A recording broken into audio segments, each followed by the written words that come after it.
Hello, my name is Rich Howard, owner of Architectural Builder Supply. This video is to bring you a closer look at the Mckinney. This is their part number RC TA2314 Type 1 slip-in hinge.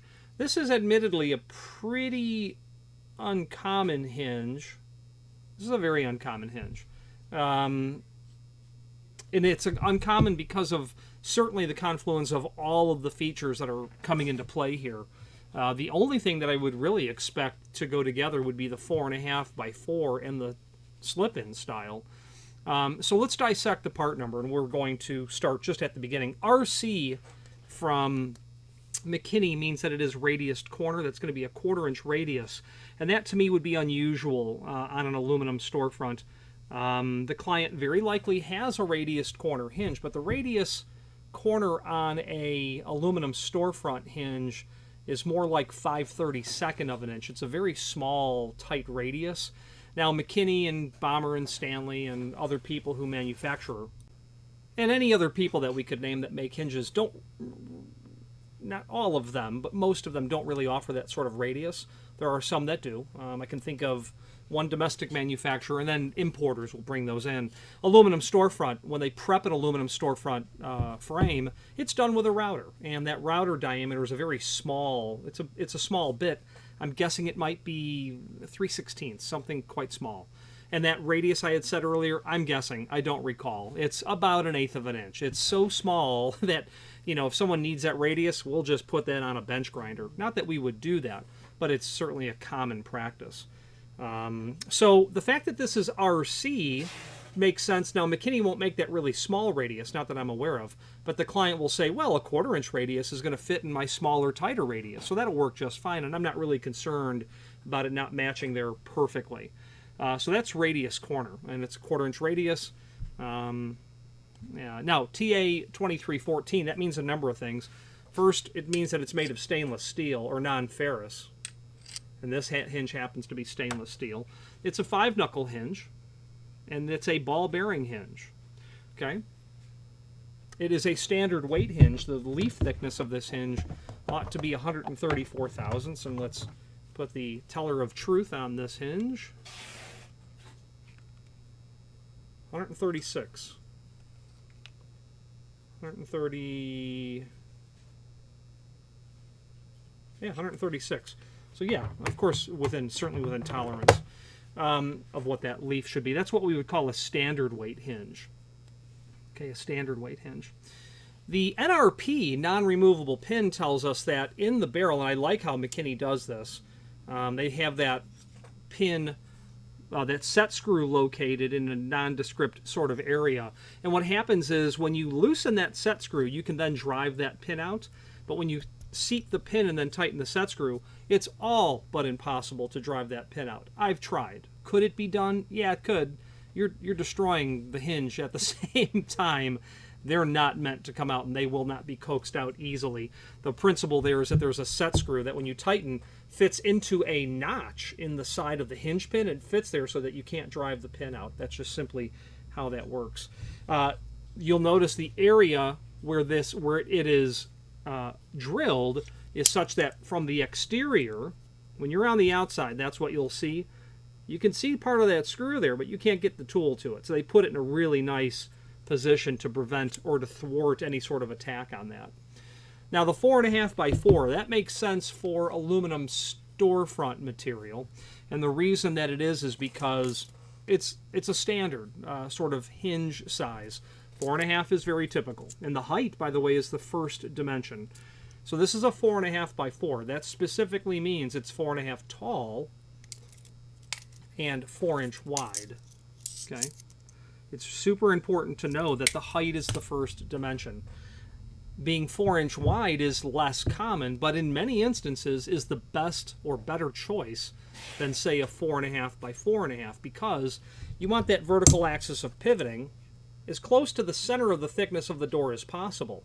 And really what happens is a 4.5 by 4.5 just unnecessarily moves that pivot point, that 1/4 inch out, unnecessarily further out. And while the door will still function and the door will still operate, it may not be best practice. and the dimension of the vertical axis of pivoting, the hinge pin itself, you'll want that to work according to the requirements.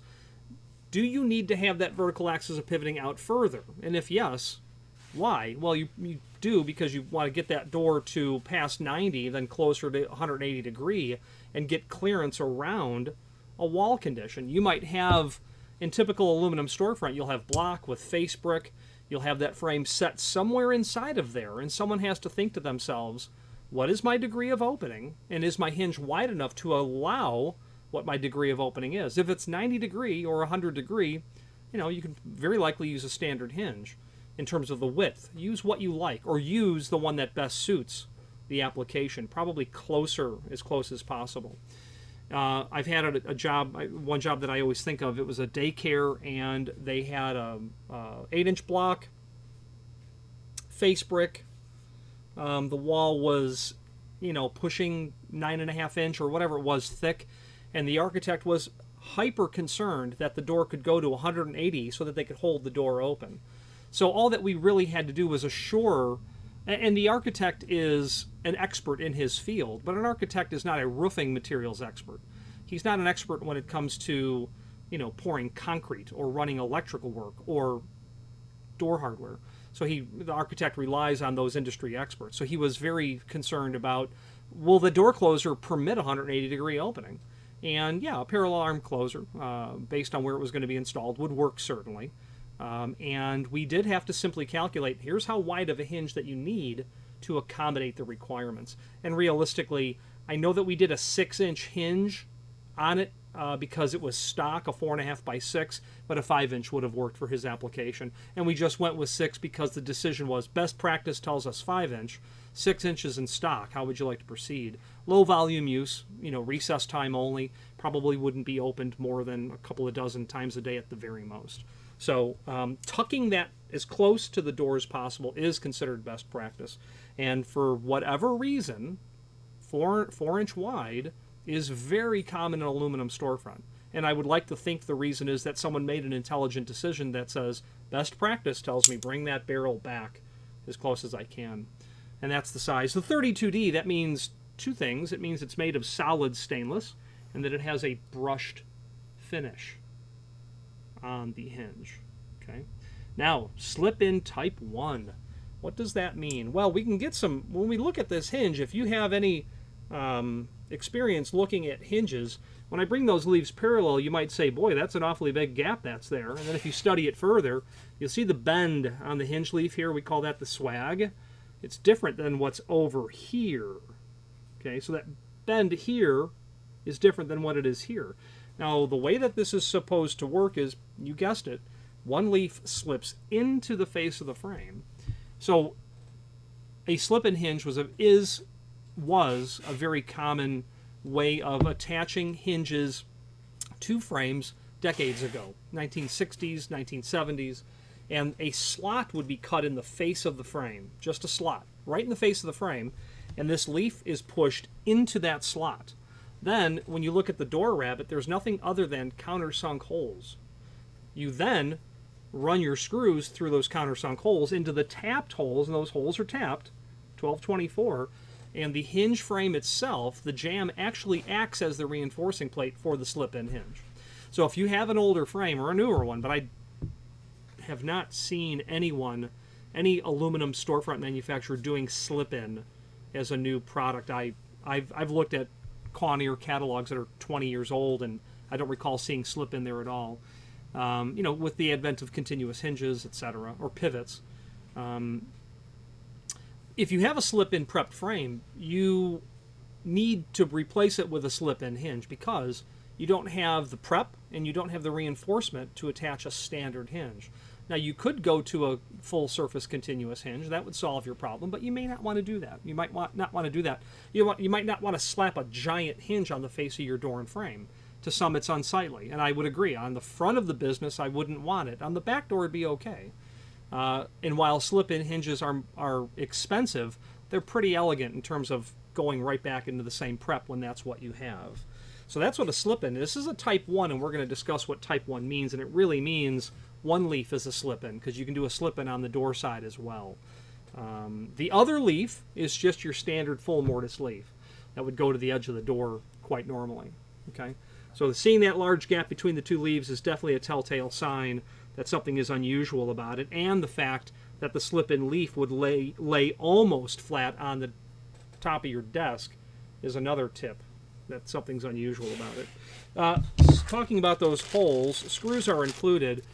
It's unusual to me why they would include, it strikes me as unusual why they would include wood screws. Not negative to include wood screws, but you want to specify the screws that you want at the time of order. I couldn't imagine, I could, but I wouldn't guess that you would have a wood door and then a aluminum frame with a slip-in hinge. It could happen, but you want to specify that at the time of order. By all means, indicate in the comment field at the time of order what you want in terms of fasteners. All machine screws, half machine screws, half wood screws, all wood screws. Generally, you can tell them all machine and all wood screws. To have them set, that's generally not an upcharge. And obviously, it's considered standard practice for Mckinney on this because they have included 8 of each. Now, speaking of those screws, these holes are in what we would call a template pattern. This is a specific layout where the dimensions of the holes are according to what we would call the template pattern. Regardless of the manufacturer of hinge, regardless of the manufacturer of the door frame, if the hinge is made to the template pattern, 4.5-inch template pattern, any hinge is going to work in anyone's door frame. That's nice. We can refer to a document called the template to see those dimensions. And I think what we'll do now is let's switch to the screen view where we can take a look at the supporting documentation. Okay, so this is the item that we are here looking at. The Mckinney RC TA2314 NRP 4.5x4 32D slip-in type 1. So let's take a look first at what a template would look like for a standard 4.5-inch hinge. And the reason is just because I want to just drive home the point that the location of these holes for the screws are in a standardized location. If you compare these dimensions to other manufacturers' dimensions, you will certainly find that it's a standard. Okay. Now, this is a template that would be used for 4.5-inch by 4 standard full mortise hinges. However, this specialty hinge that we have here is a bit unusual. Let's take a look at... So we have a special template with this slip-in style, which would be the document as seen here. So this is where you can really start to dive in and take a look at this. And looking at our specialty slip-in type 1 gives us a very detailed overview of the precise hinge. Again, the location of the countersinks, the drilled countersunk holes for your normally door leaf, which it is, and normally jam leaf. And what they're saying there is you'll see a slip-in the frame all the time, but I can't think of where I've seen a slip-in door but then a standard mortised frame. It's either slip-in on both leaves or slip-in on one, and the slip-in on the one is the frame leaf that gets slipped in. Not that you can't do it, but that's just how I've seen it. And based on sales history, I can tell you that a type 1 style slip-in, one leaf slip-in, is very, very common. Although both leaves slipped in is not unheard of. The location for these drilled and tapped holes would be the same as over here. Then they give you dimensions on your your swag line dimension. You have a steel base, a 2.714, and then a non-ferrous 2.314.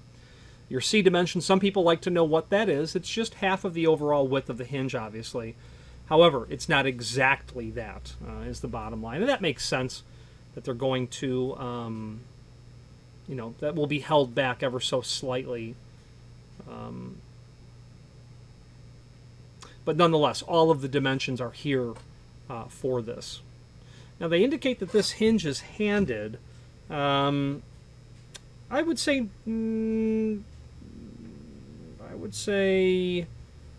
that it doesn't have to be handed. I would definitely order these as handed. And I can tell you that on this order, the factory did not require the handing from us.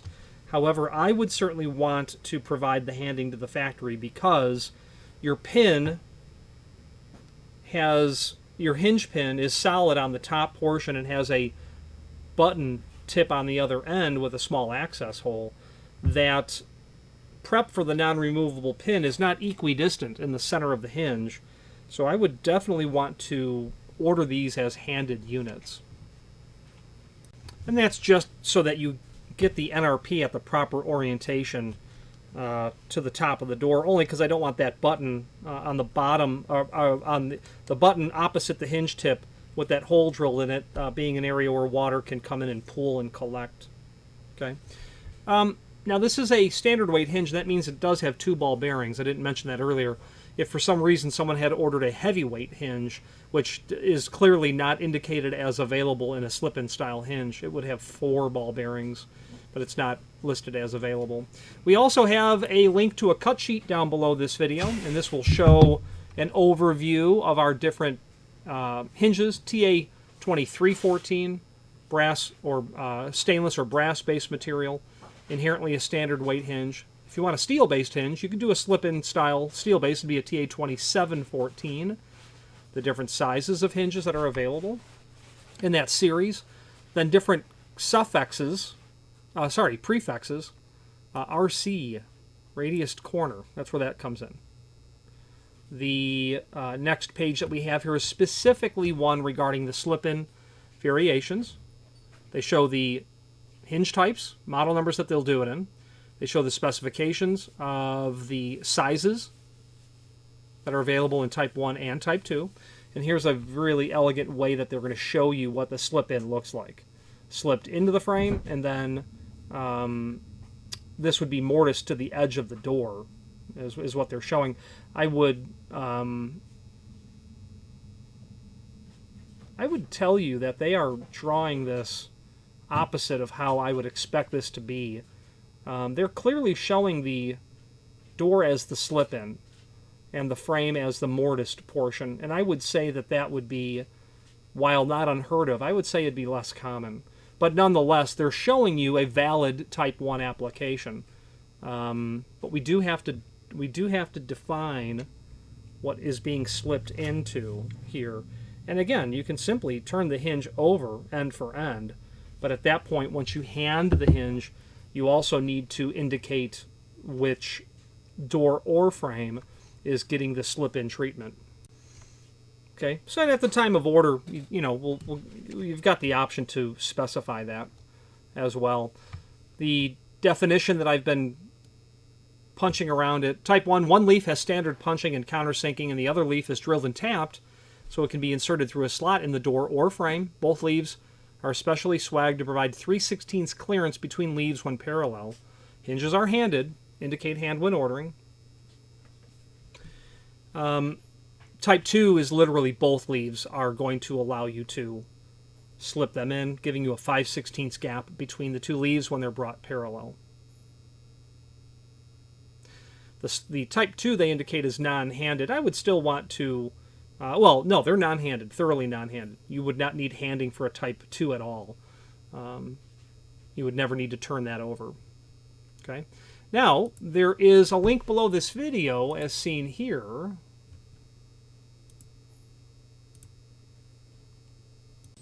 And that link below this video to the manufacturer's page, that's going to allow us to view not only all of the Mckinney products that we sell, but also a link to the manufacturer's website, as well as a link to the full product catalog that's here. Other encyclopedic documents are here, and for fun, we have a Mckinney Catalog from 1929. They did not make slip-in style hinges for aluminum doors in 1929. Mckinney was known as an iron-forged type of hardware company, and we'll let that catalog load and take a closer look at it. Forged iron hardware, Mckinney, catalog number 6. You go certain places in the Carolinas, obviously New England, you're going to see this hardware. That's to be sure. So that's what Mckinney did almost 100 years ago. Interesting. Let's finish up this video on camera.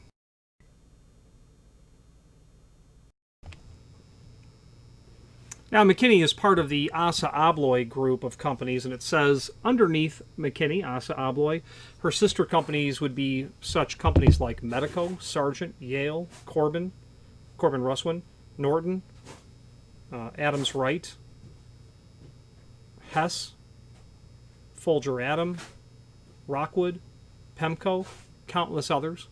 A very cohesive, complete environment when it comes to commercial hardware. Don't have a lot of experience with Mckinney in terms of their hinges, but they, you set them in order and they generally get it shipped. You know, I don't have a lot of knowledge about the behind the scenes, the way they operate, what their factory looks like, what their business MO is, what target group they're looking to satisfy. I would imagine, being part of ASSA ABLOY, they're looking at large contractual work along with all of the sister companies. But I've had nothing but positive experience with quoting, very positive with quoting, very responsive. Customer service, they seem responsive. I've spoken to tech support once. They were accurate in their answer, so we appreciated that.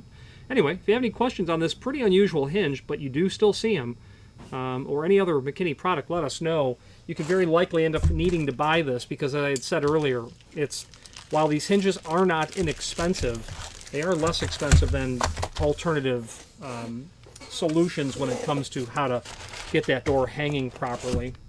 Again, any questions on the RC TA2314 4.5x4 32D NRP with a Type 1 style slip-in or any other Mckinney product, please feel free to reach out to us. And thank you.